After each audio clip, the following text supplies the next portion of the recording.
Hello guys, क्या आपने कभी सोचा है कि आप सो रहे हो और आपके बेड के पास एक 6.5 फीट का साया खड़ा हो? या फिर क्या आपने ऐसा सोचा है कि आप सो रहे हो और कोई आपके कानों में फुसफुसा कर आपका नाम ले रहा हो? हेलो गाइस, अदिति स्पार्क में आपका स्वागत है।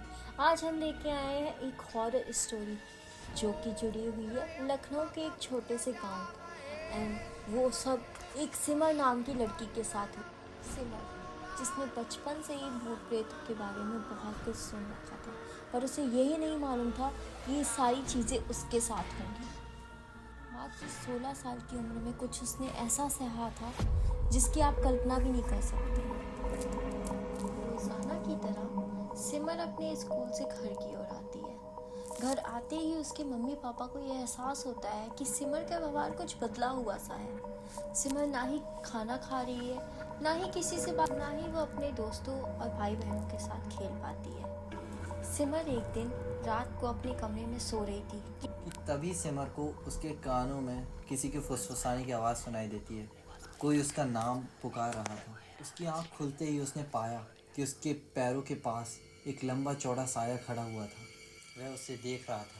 सिमर चिल्लाना शुरू कर देती है कि तभी पास वाले रूम से उसके मम्मी पापा उसकी आवाज़ सुनकर दौड़े चले आते हैं। सिमर उन्हें यह सारी बात बताती है, पर उसके मम्मी पापा को सिमर का पिछले दिनों का रवैया देखकर ये लगता है कि सिमर किसी मानसिक बीमारी से ग्रस्त है। उसके बदले बदले स्वभाव का कारण है। वे उसे कई डॉक्टर्स को दिखाते हैं, पर सिमर की सेहत में और उसके मानसिक स्वभाव पर ज़रा भी अंतर नहीं आता है। सिमर के जीवन में ये सारी चीज़ें आम हो चुकी थी।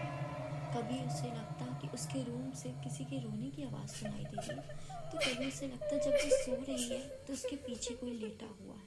सिमर ने ये सारी चीज़ें अपने मम्मी पापा से बताई और मम्मी पापा ने उसकी सेहत का ख्याल रखते हुए उसे एक तांत्रिक के पास ले जाने का फैसला लिया। तांत्रिक के पास पहुंचने के बाद जो उन्हें पता चला, उसके बाद उनके रोंगटे खड़े हो गए। जो हमेशा वो दूसरों के साथ सुना करते थे, होता हुआ देखा करते थे, वो आज उन्हीं के साथ घटित हो रहा है। तांत्रिक ने उन्हें बताया कि उनकी बेटी पर एक जिन का साया है और वो उसे अपने साथ ले जाना चाहता है। तांत्रिक ने अपनी तरफ से पूरे प्रयास किए, मंत्र पढ़े, अनुष्ठान किए, पर उन्हें इस बात का पता नहीं था कि सिमर ने अपने जीवन में होने वाली इन घटनाओं को अब स्वीकार कर लिया है।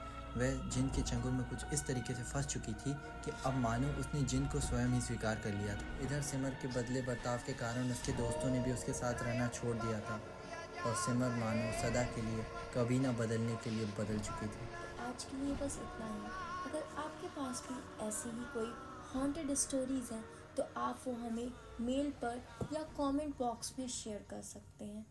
अब फिर मिलेंगे अगले वीडियो में, तब तक बाय।